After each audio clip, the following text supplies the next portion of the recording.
Notre invité ce matin est Amine Diouri. Bonjour. Bonjour. Vous êtes responsable études et communications chez Inforisque et je vous reçois ce matin. Alors, je vous avais reçu il y a quelques jours pour parler, souvenez-vous, des chiffres relatifs aux défaillances d'entreprises en 2021, avec ce nouveau record, plus de 10 500 entreprises défaillantes enregistrées l'année dernière. Et donc aujourd'hui, je vous reçois pour parler des créations d'entreprises au cours de la même année. C'est intéressant justement de mettre en perspective les deux indicateurs. Si on fait par exemple le ratio, on peut dire que pour une entreprise défaillante en 2021 au Maroc, on a enregistré un peu plus de 5 sociétés créées au cours de la même année. Oui, tout à fait, c'est exactement ça. La dernière fois que je suis intervenu, c'était pour annoncer des mauvais chiffres, mais à côté de ça, c'est vrai on constate, alors c'est très fort depuis 2020 en fait, 2020-2021, on constate une croissance forte des créations d'entreprises. Alors, je parle de sociétés, je ne parle pas d'entreprises individuelles. Et ça aussi, ce sera un autre paradoxe de la création d'entreprises, c'est-à-dire qu'il y a une croissance très forte enregistrée sur les personnes morales SARL, EURL, SA, beaucoup moins sur les entreprises individuelles. Mais par contre, cette tendance, elle était déjà assez marquante en 2020, elle l'est encore plus en 2021. Et effectivement, bon, je pense qu'il y a plusieurs raisons à ça. Je dirais que la première raison, c'est aussi la crise Covid, il faut pas s'en cacher. Ça a engendré une forte hausse des défaillances d'entreprises en 2021, mais ça a aussi engendré son création pour une raison très simple, c'est que pendant cette période, il y a eu des gens qui ont perdu effectivement leur emploi ou qui ont vu leur rémunération baisser avec la crise. Et donc, je pense que la création d'entreprise était là également pour compenser soit cette perte d'emploi, soit compenser cette baisse de rémunération. Ça permet effectivement d'apporter, entre guillemets, du beurre dans les épinards pour un certain nombre de ménages marocains. Et donc, effectivement, cette dynamique a été faite. Et puis à côté de ça, il y a aussi eu des aides, il faut bien en parler. C'est par exemple le programme Intelaka, c'était 2,7 milliards à fin 2020, mais effectivement cette aide s'est poursuivie en 2021. Donc la situation est, disons, propice entre guillemets pour favoriser la création d'entreprises. Très bien. Alors exactement, ce sont 58 408 nouvelles entreprises qui ont vu le jour au Maroc en 2021. C'est en augmentation de 30% par rapport à l'année 2020.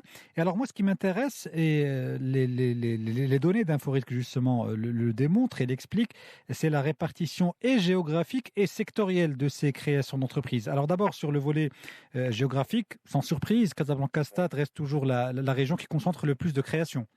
Oui, c'est tout à fait normal. Ce sont les grandes métropoles qui concentrent le plus en nombre de personnes et forcément, on va retrouver cette répartition géographique en termes de création d'entreprise. Au niveau sectoriel, c'est exactement le même principe, c'est-à-dire que aujourd'hui, ce qui se domine comme secteur au niveau de l'écosystème d'entreprise, c'est un, le commerce, c'est deux, le BTP et trois, l'immobilier, ce qui concentre grosso modo 2 tiers des entreprises créées. Ça, c'est une chose. Mais à côté de ça, et c'est assez intéressant, c'est qu'il y a aussi des dynamiques au niveau de certains secteurs, et notamment au niveau du transport, et notamment du transport de marchandises. Là, la croissance a été très forte. On a constaté une augmentation de 40% entre 2020 et 2021 au niveau du transport de marchandises. Donc on voit bien que certains secteurs sont privilégiés. Et puis effectivement, aujourd'hui, comment on peut expliquer cette hausse au niveau du transport? Je pense qu'effectivement, il y a eu une reprise en 2021, reprise généralisée, disons, de l'activité économique. Et donc, un des secteurs qui a le plus souffert en 2020 a vu une reprise assez importante en 2021. Et voilà. Très bien. Et juste sur la répartition géographique des nouvelles créations, c'est vrai que on le constate souvent, la région Casablanca-Stade concentre l'essentiel des activités économiques. Est-ce que pour vous c'est tout à fait normal qu'elle soit leader justement en matière de nouvelles créations, ou bien est-ce que ça pose justement problème? Est-ce qu'il serait souhaitable d'avoir autant de créations d'entreprises au niveau de la région Casablanca-Stade que dans d'autres régions? Bon, alors, effectivement, vous posez deux questions. Est-ce que c'est normal d'un point de vue répartition économique du pays? Oui, effectivement, c'est normal qu'on retrouve Casablanca, puisque effectivement, c'est le poumon économique du Maroc. C'est quand même 50% des entreprises du pays, donc concentrées sur la ville et la région. Donc c'est normal. Après, vous posez une deuxième question qui est de savoir est-ce qu'il y a une disparité, notamment par rapport aux autres régions du Maroc. Oui, effectivement, il faudrait effectivement pousser pour que les autres régions soient au même niveau de dynamisme de création d'entreprise. Et je pense qu'effectivement, il y a un travail à faire de communication par rapport aux institutions liées à la création d'entreprise, notamment la CCG, la banque, Maroc PME. L'idée, c'est effectivement que tout le monde se mobilise pour pousser les autres régions du Maroc à avoir cette même dynamique entrepreneuriale. Très bien. Alors, ce qui est aussi intéressant dans ces nouvelles données publiées par Inforisque, c'est que bien ça nous permet de nous comparer aux autres pays du Maghreb, et notamment la Tunisie et l'Algérie. Et là, ce qu'on constate à la lecture des indicateurs que vous avez publiés, c'est que le Maroc est de loin le leader régional en termes de création d'entreprises, avec 70% des créations d'entreprises enregistrées au Maghreb qui ont été donc enregistrées au Maroc. Comment vous interprétez ce chiffre-là ? Oui, alors effectivement, c'est très intéressant de voir cette répartition. 70% pour nous. Le reste est réparti entre l'Algérie et la Tunisie, 12% pour l'Algérie, 18% pour la Tunisie. Avec aussi, quand on regarde la croissance sur 3 ans, on voit qu'effectivement la croissance est très forte chez nous, c'est-à-dire qu'on a plus 50% sur 3 ans, contre moins 8% pour l'Algérie et plus 7% pour la Tunisie. Alors comment on explique ça ? Évidemment, il y a aussi un contexte particulier, un contexte économique global. Chez nous, la reprise en 2021 a été très forte. Bon, après, effectivement, la baisse forte enregistrée en 2020, mais quand même reprise forte de notre économie. Et puis de l'autre côté, effectivement, je pense que l'impact macroéconomique touchant les deux pays, l'Algérie et la Tunisie, a aussi joué, je pense. Et puis voilà, aussi, tout dépend du contexte local en matière d'aide à la création d'entreprise. J'ai parlé pour le Maroc des aides à la création d'entreprise et tout ce qui a été fait au Maroc par rapport au CRI, par rapport aux aides de l'État pour favoriser la création d'entreprise.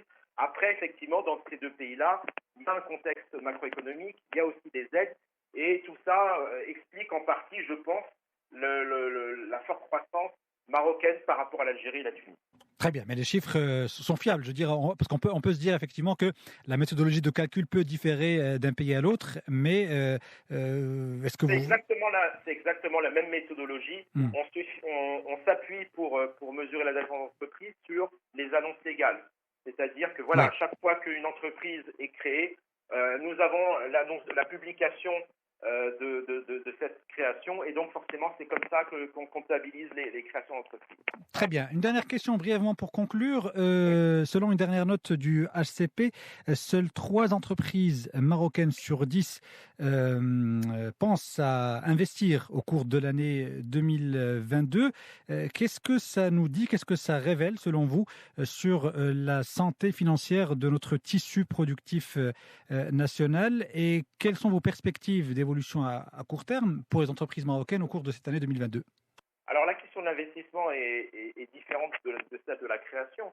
L'investissement, ça dépend de 2 choses pour moi. Ça dépend de la visibilité à court et moyen terme par rapport à la reprise de l'activité économique et ça dépend également de la santé financière de l'entreprise.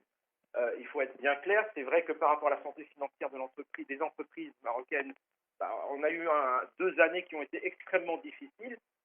En 2020 particulièrement en termes de baisse de chiffre d'affaires. 2021 a marqué une reprise, mais une reprise moindre par rapport au chiffre d'affaires existant en 2019. Donc on est nos entreprises sont en train de reprendre leur souffle et essayer de restaurer leur trésorerie, puisque tout est une question d'argent finalement. C'est une question de trésorerie. Et elles essayent de restaurer leur trésorerie pour pouvoir investir. Et la deuxième chose dont j'ai parlé au début de ma réponse, c'est par rapport à la visibilité. Aujourd'hui, effectivement, on est dans une phase descendante par rapport au Covid. On se dit on espère que pour le reste de l'année, il n'y aura pas de 4e vague, de 5e vague, etc. Mais aujourd'hui, je comprends parfaitement que certaines entreprises soient dans une phase d'attentisme par rapport à la crise sanitaire et par rapport à la reprise macroéconomique. Très bien. Amine Diolé, je rappelle que vous êtes responsable d'études et communications chez Inforisque et je vous remercie infiniment d'avoir répondu à nos questions ce matin.